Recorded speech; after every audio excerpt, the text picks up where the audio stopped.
If you had invested just $1,000 in the S&P 500 20 years ago, you'd have more than triple that today.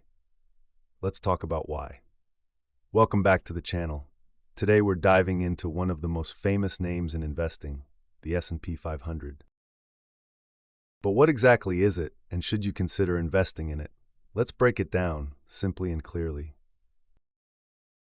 The S&P 500, short for Standard & Poor's 500, is a stock market index that tracks the performance of 500 of the biggest companies in the United States. Think of it as a snapshot of the American economy, from Apple and Microsoft to Amazon, Walmart, and hundreds more. These companies cover everything: tech, healthcare, finance, energy, retail, giving investors a mix of nearly every major sector.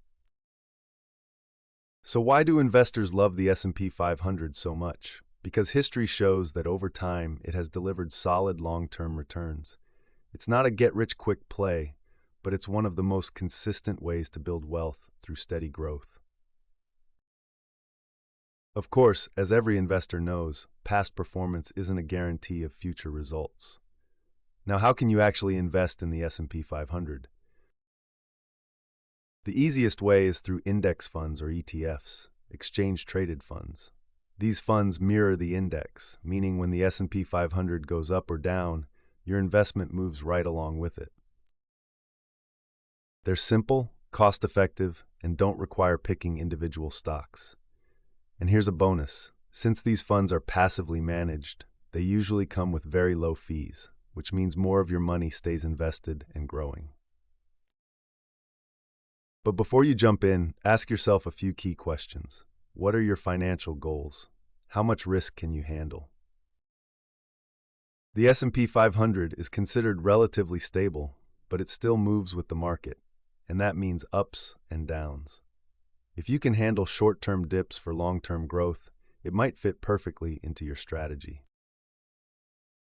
Another thing to think about is diversification.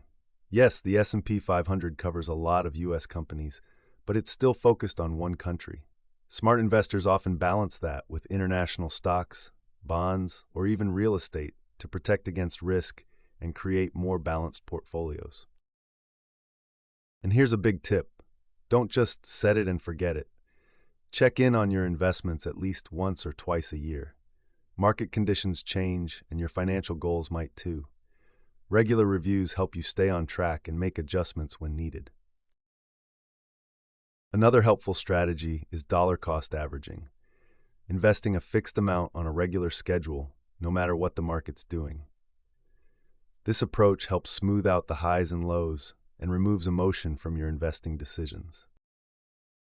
So, should you invest in the S&P 500? If your goal is long-term growth, steady returns, and simplicity, it's hard to ignore. It's a foundation many successful investors rely on. But as always, do your research, understand what you're buying, and talk to a financial advisor before making any big moves. In short, the S&P 500 is like the heartbeat of the U.S. market, steady, proven, and accessible to anyone. With patience, consistency, and smart planning, it can be a powerful tool to grow your wealth over time. Thanks for watching, and if you found this helpful, hit that like button and subscribe for more simple investing breakdowns every week.